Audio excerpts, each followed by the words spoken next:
Para quem me conhece, meu nome é Alan Kent, sou professor de filosofia da Rede Estadual de Minas Gerais. E como os outros vídeos, diante da pandemia, eu venho tratando, né, os assuntos referentes aos pets de filosofia.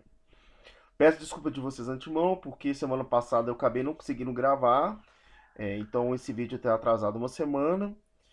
É o vídeo do terceiro ano a respeito da semana 4. Nós já começamos o PET volume 4 essa semana, né? Que eu venho gravar e postar esse vídeo. É a semana de apreciação. E semana que vem a gente começa os trabalhos com ele. Então, acredito que pode ser útil ainda, né, a visualização desse vídeo ainda para que vocês possam entender melhor e fazer a resolução das suas atividades. Antes da gente começar, vou dar uns recadinhos, né? Primeiramente, vou pedir para vocês se inscreverem no canal, curtirem, compartilhar esses vídeos. O conhecimento ele não vai ficar preso, né? O conhecimento tem que ser compartilhado. Eu sempre falo isso. Peço a vocês para me acompanhar no programa Momento Escola, no Facebook da Rádio Nossa Mãe. O programa acontece todas as sextas-feiras às 20 horas, tá? Na página do Facebook da Rádio Nossa Mãe. E no sábado eu compartilho também no YouTube, no meu canal, a reprise dele. Tá? Reprise entre aspas, né? Que o vídeo fica lá, vocês podem assistir se vocês quiserem. A vantagem de participar do vídeo é que vocês podem fazer perguntas, interagir com a gente lá. É bem tranquilo, muito tranquilo de se desenrolar lá. Então, o convite que eu faço para vocês a respeito disso. Os meus alunos, né? A escola tem feito reuniões com os alunos periódicas, tá tendo. E aí eu peço para vocês também participarem. Eu acho que é interessante o momento de vocês chegarem, colocarem a situação que vocês estão vivenciando diante dessa pandemia e tudo isso que vocês possam fazer. E sem falar que vai ter um contato com os outros colegas, com os nossos professores, funcionários da escola, eu acho que isso também vai ser interessante, já que a gente praticamente não teve contato esse ano. Então, basicamente, os recadinhos que eu tenho. Um outro recadinho é para quem gosta de literatura fantástica, de conteúdo sobrenatural. O André Fernandes, que é o hoster do podcast Mundo Freak Confidencial. Inclusive, vocês podem escutá-lo no Spotify, é muito bom. Tem um site deles também, que vocês podem escutar o episódio, para quem não usa o Spotify. Ele escreveu dois livros, o Calcifero e o Martelo das Feiticeiras. O Calcifero é o primeiro, e ele está disponibilizando ele no site da Amazon gratuitamente, versão Kindle. Então, para quem quiser ler no aplicativo celular, quem tiver o Kindle, é um livro bacana de um autor brasileiro. E aí vocês podem estar adquirindo esse livro gratuitamente. Então, vamos lá. Rápido que a gente não agarrar muito. Então, essa semana 4, terceiro ano. Se tiver alguém de segundo ano vendo, não tivemos semana 4. Semana passada, né, o PET ele unificou a semana 3 e semana 4, uma atividade só, então já foi feito o vídeo. Então é só para o terceiro ano que nós vamos ter essa semana. O tema dessa semana é ética, né? Nós vamos continuar trabalhando no tema ética. O objeto de conhecimento, ética do dever, que em cima do pensamento de Kant. Peço desculpa pelo despertador que tocou aqui. São 14h50 agora que eu estou gravando esse vídeo. Logo, né? Eu não sei que horas vocês vão estar visualizando, mas acredito que antes das 16 ou à noite eu vou estar postando isso. Melhor à noite, né? Vamos confirmar. Apesar que não vai fazer diferença nenhuma, que vocês vão estar assistindo esse vídeo, vendo falar depois, né? Mas vou continuar aqui, senão eu vou ficar saindo muito do assunto. As habilidades: compreender o papel dos valores na formação da identidade, reconhecer a relação da cultura com a formação dos valores, analisar o conceito de cidadania, compreender a importância das relações sociais, identificar e compreender as diversas modificações para as organizações políticas e sociais, entender a importância da comunicação para a constituição de organizações políticas e sociais, compreender a política no cotidiano. Os conteúdos relacionados: a importância dos valores, suas implicações na construção da moralidade, a questão da cidadania hoje, Estado, democracia e sociedade, identidade cultural, autonomia e liberdade. Interdisciplinaridade é sempre aquela mesma, né? Que serão tratados em geografia, história e sociologia posteriormente. Ou já foram, né? Então, nós temos aqui atividade, no caso é um texto, Ética de Kant, uma ética do dever, escrito por William Godoy.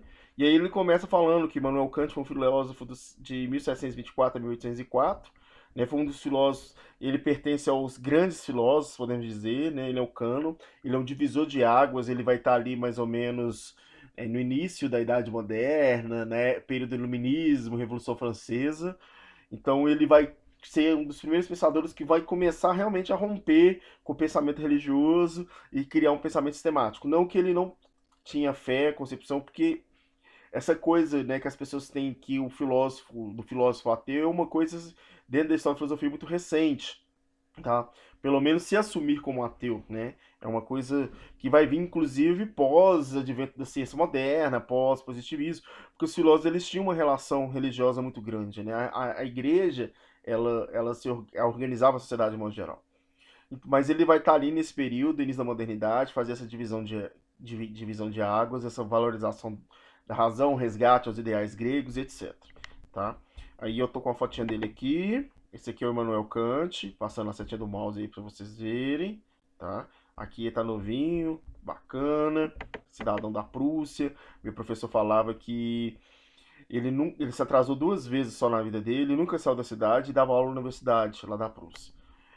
A primeira coisa que nós temos que entender é o que é o imperativo categórico. Tá? No texto não fala, ele só cita. O imperativo categórico é o eixo norteador do pensamento moral de Kant. O imperativo categórico é uma ação moral cuja essa ação, se ela for remetida ao campo do universal, ela pode ser utilizada como uma lei ou uma regra moral. Tá? Em outras palavras, aqui mesmo, não lembro que parte desse site fala, né, do significados.com, e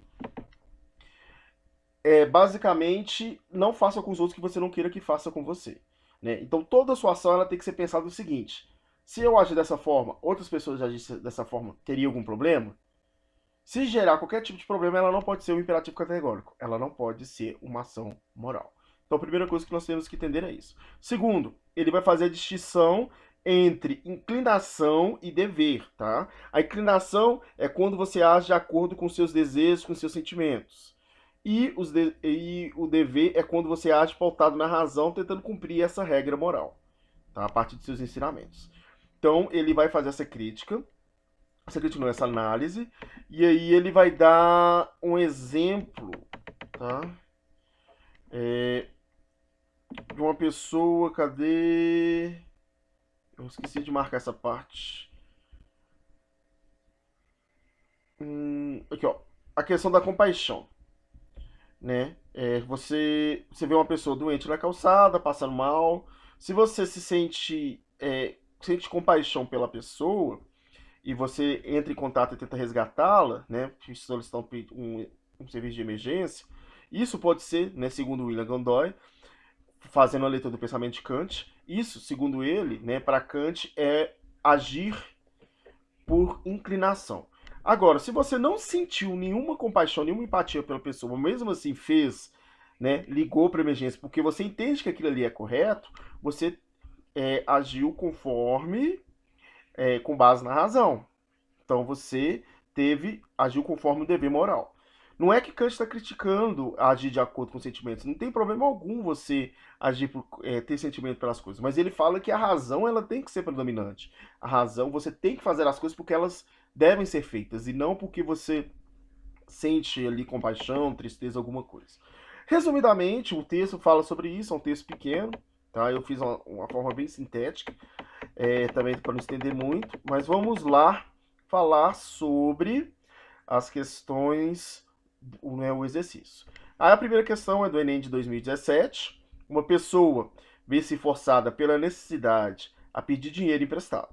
Sabe muito bem que não poderá pagar, mas vê também que não lhe emprestarão nada se não prometer firmemente pagar em prazo determinado. Sente a tentação de fazer a promessa, mas tem ainda consciência bastante para perguntar a si mesma: não é proibido e contrário ao dever livrar-se de apuros dessa maneira?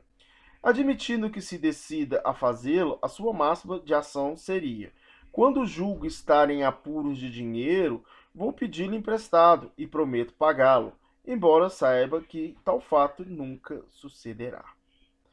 Né, uma citação, um fragmento da fundamentação da metafísica dos costumes, né, do Kant.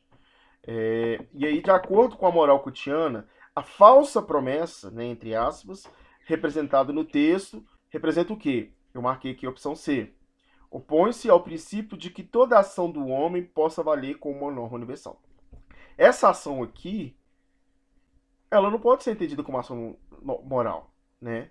Por quê? Porque a pessoa ela vai pegar dinheiro, mas ela não tem condição de pagar. Mas e se todo mundo fizesse isso? O problema que a gente teria, né? Então ela opõe-se a esse princípio. O Kant ele faz essa análise para refletir sobre isso. Então a questão C, no meu ver, ela é a questão correta, tá? As outras ela vai ter uma visão totalmente diferente. Igual, por exemplo, assegura que a ação seja aceita por todos a partir de livre discussão. Garante que os efeitos das ações não destruam a possibilidade da vida futura. Materializa-se no entendimento de que os fins da ação humana podem justificar os meios. Permite que a ação do individual produza a mais ampla felicidade para as pessoas envolvidas. Todas elas caminham para um caminho oposto à questão C. Então a gente vê que a questão C é a questão correta. Já a segunda questão, né, de Cisal, 2011. No século XVIII, o filósofo Immanuel Kant formulou as hipóteses de seu idealismo transcendental. Segundo Kant, todo conhecimento logicamente válido inicia-se pela experiência, mas é construído internamente por meio das formas a priori da acessibilidade, espaço e tempo, e pelas categorias lógicas do entendimento. Dessa maneira, para Kant, não é o objeto que possui uma verdade a ser conhecida pelo sujeito cognoscente, mas sim o sujeito que, ao conhecer o objeto, nele escreve suas próprias coordenadas sensíveis e intelectuais. De acordo com a filosofia kantiana, pode-se afirmar que, marquei a E, já estão vendo aí, né? Para Kant, o centro do processo de conhecimento é o sujeito e não o objeto. Tá falando aqui no final, ó. Cadê? Dessa maneira, para Kant, não é o objeto que possui uma verdade a ser conhecida pelo sujeito, o inocente, mas sim o sujeito que, ao conhecer o objeto, nele escreve sua própria coordenada sensível e intelectual. Sensíveis e intelectuais, coordenadas. O Kant ele vai falar sobre categorias de entendimento. Ele vai falar que existem dois tipos de saber: saberes a priori e saberes posteriori. A priori é aquilo que vem em padrão de fábrica, a gente já nasce com ele. Por exemplo, o conceito de tempo e espaço. Kant ele é muito newtoniano, então ele acredita na existência de tempo e espaço absoluto, como o próprio Newton afirmava. Existe uma série de categorias que vão definir, né, a forma da gente agir, da gente pensar, da gente raciocinar. Tirando isso, o restante do conhecimento é a posteriori. Ou seja, as minhas impressões são as minhas, nossa, eu esqueci, intuições, né, que eu utilizo através dos meus sentidos, os órgãos sentidos, eu absorvo todas essas informações e essas informações elas vão ser processadas, né, na minha mente e a partir desses elementos a priori eu vou formular, né, esse conhecimento. Então nós temos esses dois caminhos de conhecimento para Kant: aquele que já vem padrão de fábrica e aquele que, a partir daquilo que já vem padrão de fábrica, a gente se organiza, né? Então, suponhamos que o carro vem com antena de padrão de fábrica. Padrão de fábrica vem com antena. Porém, o rádio, ele não é padrão de fábrica, então eu vou ter que comprar um rádio. Mas o rádio, por si só, ele não vai funcionar. Eu tenho que ligar ele na antena, na bateria, e aí ele vai começar a funcionar. A mesma coisa. A gente tem aquilo que vem em padrão de fábrica, que é o a priori, e aquilo que a gente vai adquirir, que é a posteriori, que ligado àquilo que é padrão de fábrica vai gerar o que a gente precisa. Então, a questão é, para Kant, o centro do processo de conhecimento é o sujeito e não o objeto. Por quê? Porque o conhecimento ele se dá através do processo racional. É a mente que produz conhecimento. Por isso que a gente fala que o ser humano é o único ser capaz de conhecer porque ele consegue raciocinar e transformar aquela experiência numa carga simbólica, né? Ou seja, no conjunto de regras e símbolos que é a linguagem que vai postular o nosso pensamento, né? Os animais eles não têm essa capacidade simbólica, pelo menos até onde a gente sabe, de produzir isso, né? Que é a produção de sínteses. Para a gente, a parede é branca porque ela tem uma cor branca e ela é um objeto chamado de parede. Basicamente, as duas coisas não têm nada a ver uma com a outra, mas a gente sintetiza as duas criando uma coisa que é a parede branca, né? Os animais eles não têm essa percepção, pelo menos não que a gente saiba. Então, por isso que o conhecimento ele é formulado dentro, né? Nós conhecemos as coisas e as coisas passam a ter sentido porque a gente aplica sentido a elas. Então, basicamente é isso. A questão 3, escreva um outro exemplo para o dever da moral e inclinação, de acordo com a visão de Kant. Eu pensei na questão, eu trabalhei muito tempo com pastoral de rua, né? Eu achava que era certo, correto ajudar essas pessoas. Não é que eu não tinha uma inclinação, né, um sentimento em relação àquilo, mas era muito mais um dever de ajudar que eu vi que havia uma necessidade de ajudar do que realmente um sentimento. Porque por mais que eu tinha um sentimento, não era aquele sentimento igual eu vi colegas meus chorando com a situação, realmente ficando emotivos com aquela situação. Desculpe, o celular não está no silencioso. Mas assim, eu não tinha aquela carga emocional que os meus amigos tinham, as minhas amigas tinham. Entretanto, eu tinha uma certa empatia por eles, porque eu também não sou um bloco de gelo, mas não era forte ao ponto de coordenar as minhas ações. Porque tem muita gente que tem empatia e não faz porcaria nenhuma. Fala que tá com dó, que isso não faz nada. Não. Eu achava necessário, eu via que tinha uma necessidade de fazer aquilo. Tá? Me comovia? Sim, me comovia, mas não de cortar meu coração. Então eu fazia porque era certo. Essa era a minha orientação. Então é a mesma coisa. Nas nossas ações, pensa aí, ações que vocês fazem, que moralmente é aceito, que é um dever, vocês fazem porque vocês entendem que deve ser feito ou porque vocês têm sentimento em relação àquilo. Tá? Isso é Kant, tá, gente? Eu acho que tirando o Kant não tem nada a ver. Mas é porque o Kant está apontando isso lá na moral do iluminismo e tal. E o interessante é a gente saber, né, conhecer as ideias das pessoas. Eu gosto de falar que a gente tem que tomar, né, a visão do outro com verdade absoluta quando a gente está estudando, né, o autor. Depois que a gente entende a versão do autor, aí sim a gente reflete em cima daquilo e vê se aquilo ali serve para nossa vida ou não. Mas a gente tem que estar de mente aberta para aprender sobre aquilo. Então a gente assume aquela teoria como verdadeira, aprende ela. Depois que a gente aprendeu, que a gente conseguiu realmente absorver aquela informação, a gente vai trabalhar ela, a gente vai produzir conhecimento em cima dela. E aí eu posso criticar ou não. Mas aí eu vou ter argumentos para refutar, por quê? Porque eu aprendi e realmente eu entendo. Não é sair batendo de frente. Tá? Então vamos lá, questão 4. Porque a ética kantiana é chamada de ética do dever. Marquei ali em cima, vocês até viram, né? Essa é bem fácil. O texto ele mesmo já disse aqui, ó. E essa é a razão porque a ética de Kant é chamada de ética do dever. Fazer as coisas certas é agir com base nas regras morais, os imperativos categóricos. Por isso que eu expliquei, né, no início. Porque isso é certo a se fazer. Quando ajudo uma pessoa necessitada, porque esse é meu dever. Então, minha ação tem valor moral para Kant. Então, eu acredito que tenha sido respondido. Caso vocês tenham alguma dúvida, podem colocar nos comentários do YouTube ou mandar no meu e-mail, akspereira@gmail.com, aí eu dando spoiler. Ou mandar no direct do Instagram também, @kspereira. Eu vou deixar na descrição. Assista os outros vídeos, compartilhe com a galera, ajuda a galera. Sei que tá difícil estudar na época de pandemia, mas estamos juntos, um ajudando o outro, a gente vai conseguir superar isso, tá? Precisando, pode me procurar. Eu vou estar sempre, não vou dizer 100% disponível, porque eu tenho que dormir, eu tenho que fazer outras coisas. Mas, na medida do possível, eu vou estar, né, disponível para ajudar vocês. É só me procurar. Meus alunos podem pedir os professores para me procurarem também, se precisar, os professores estão coordenando nos seus grupos.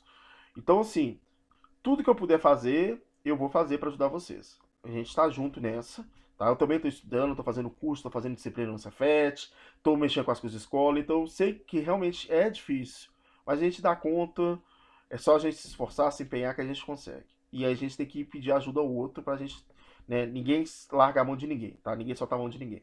Então, no mais, né, paz e bem, que a força esteja com vocês. Até os próximos vídeos. Muito obrigado. Tchau, tchau.